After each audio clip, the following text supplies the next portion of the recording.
Hello and welcome to this video tutorial where I'm going to show you how we can use simple hand stitching to creatively mend our clothing or decorate some of our sewing projects. I'm Kate Fenby, founder of Cactus Revival, and I repair damaged kids' clothing, saving it from landfill and then relaunch it into the market. And I've created these mending kits so that you can learn how to mend your clothing at home. So I'll start off by showing you a couple of examples of how we can mend our clothing. So we have this piece here where we have simple running stitch and whip stitch, and I've just used some different fabrics to embellish on the piece. We can also go really nice and simple and have a patch underneath and then running stitch and whip stitch here to repair a hole in these jeans so that they can continue being worn.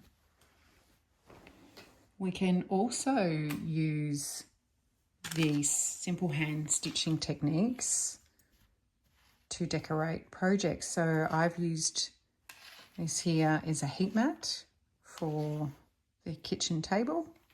So I've just embellished that. And I'm also developing a kit to create a needle book to store our pins and needles. So keep an eye out for that. That will hopefully be coming soon. So to start, just go through your pack. Here's an example. Within your pack, we have various fabric scraps here. Some of them are vintage. They're all reclaimed and second-hand, saving them from landfill as well. We have some little embellishments here. So a little hexie English paper piece, a crocheted flower from leftover yarn. We have reclaimed pins and felt and a sashiko needle for our stitching. And we have sashiko thread. And you have two pieces of denim. One of these pieces will have a little bit of stretch and one won't have much stretch. So this piece here of the polka dot is woven, not really stretchy.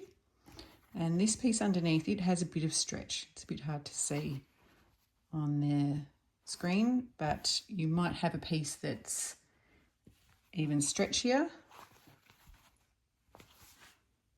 And so that's to be used if your clothing has stretch in it, stretchy jeans. Like that. I left out, we also have a water-soluble pencil in your pack. So we use this to mark lines for stitching, and that simply washes out, so it's not a permanent marker. What you'll need at home is a ruler to mark your lines and a pair of scissors. I left these out of the kit because I wanted to keep the cost down for people. Before we start stitching, I'm going to show you how to thread the needle and tie a knot.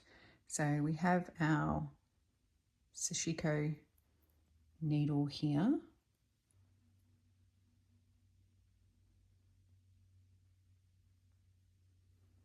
Thread that through there.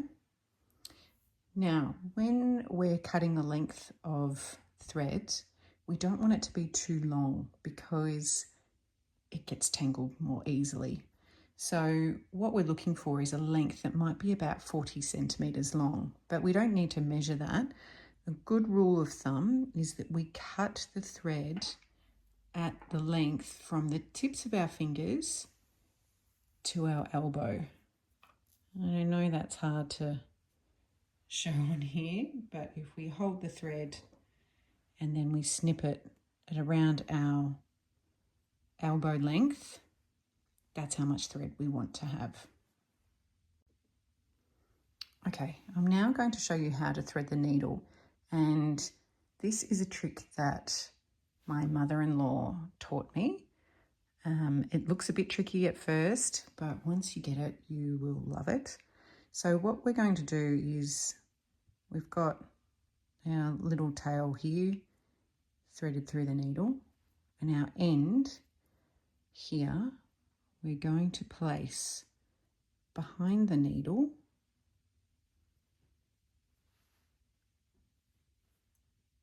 like that, and we're going to wrap this thread around the needle a couple of times. 1, 2, and then we're going to basically pull this part of the thread all the way down the length of the needle and the length of the thread, and it creates a knot at the end. So I'm going to place my thumb over there, hold that thread between my thumb and finger, and pull it all the way down, holding on, pulling it all the way down to the end of the thread, and we have a knot. Very cool, and you'll do it nice and quickly once you get the hang of it. I'm left-handed, so that is the way that I do it. If you find it more comfortable, you would hold the needle in this hand, in your left hand, and place that thread behind, doing it that way. Okay, the first stitch that we're going to learn is whip stitch, and we use this stitch to seal the hole that we have in our garment to stop it becoming any larger. So I've got a patch placed under here, and what I'm going to do is take the needle under that top layer of denim. So I'm going between the patch and the top layer, and I'm going to pull through, and you'll see we've got our knot here. I'm just going to push that under and out the way so we can't see it. Then I'm going to insert the needle here, right near the edge of the hole in the fabric, and then I'm going to come up through the top layer, oops, and pull through.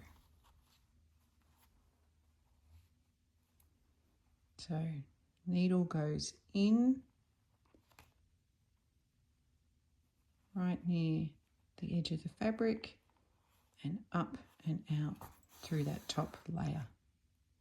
And that spacing where I'm coming out over here, where my thumb is probably about 1/2 centimetre.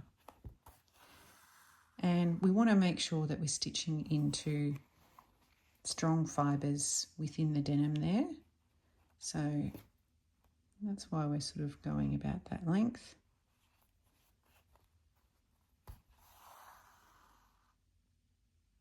And the spacing between our stitches is a bit up to you and what you like the look of. We don't want them too far apart, because we want it to be able to hold, but they don't have to be too close together. What you like visually is important.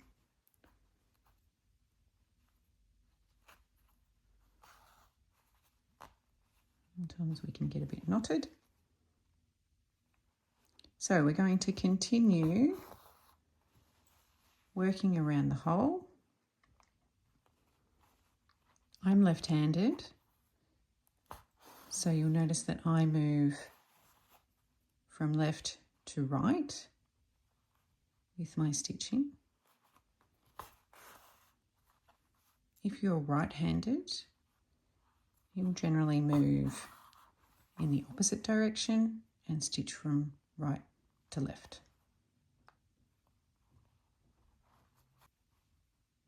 So we're going to continue working around the hole with this whip stitch, and when we have around, I'd probably say 10 centimeters maybe of length left, we're going to tie off at the back or within our jeans or clothing. So I'll show you now. So what we'll do is go through, down and through that patch,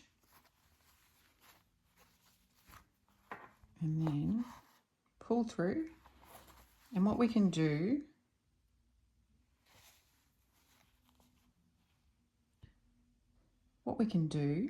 is take our needle and thread back through that last stitch, but don't pull all the way through. So we'll slowly, and we've created a loop, and we take the needle back through that loop and pull to secure a knot. Generally, I like to do that twice.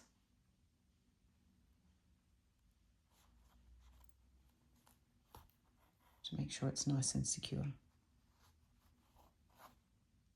If we don't want to create a knot at the back, if we think it might irritate, we can instead take the needle and slide it underneath these stitches that we've already made.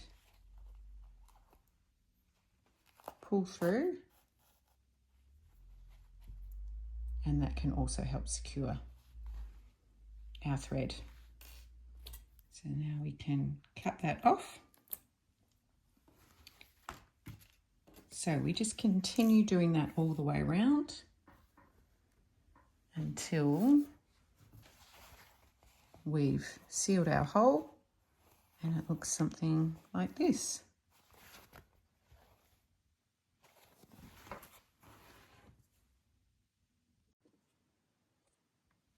Okay, next we're going to learn how to do running stitch, which is this simple stitch here that I've used all the way around this patch.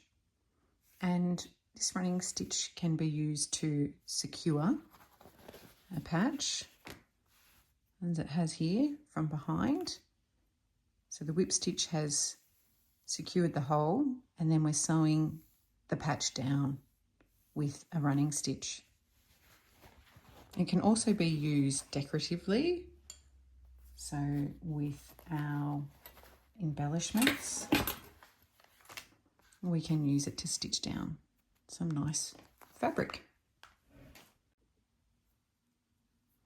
So I've rethreaded my needle, tied a knot, and I'm going to start by coming up from behind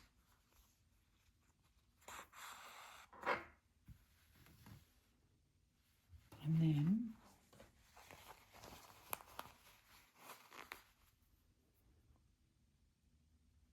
we're simply going to go down through the fabric and come back out with a little space.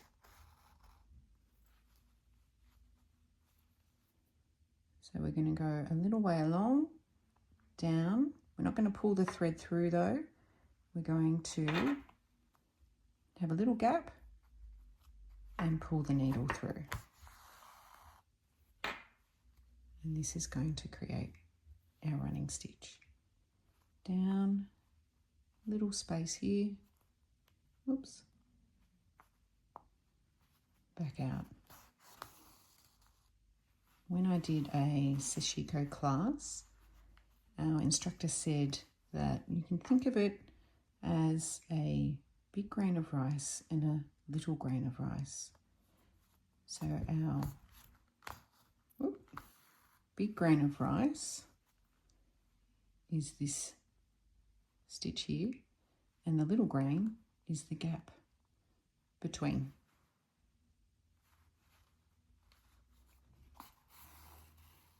Now, once we get the hang of that, we can then use the technique where we put multiple stitches on the needle. So we push the needle down and through a few times like this before pulling through. Now this is a bit trickier maybe if you've got thick fabric, so just be mindful of that. And we stretch it out a bit.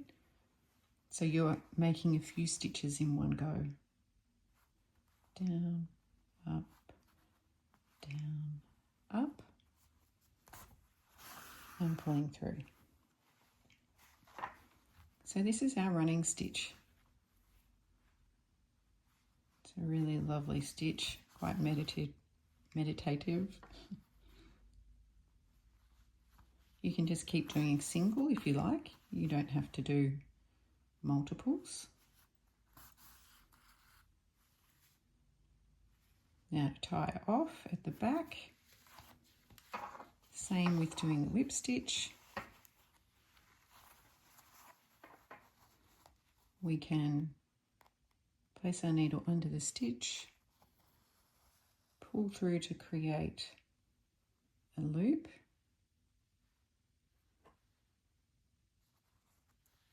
pull the thread back through there, and then do it again. And we have our knot. Once again, otherwise you might like to weave through the stitches like this. You can even go back the other way, and that can help secure our thread, and we can trim off. So that's our running stitch. So now that we've learnt our basic stitches, it's on to learning how to mend our clothing.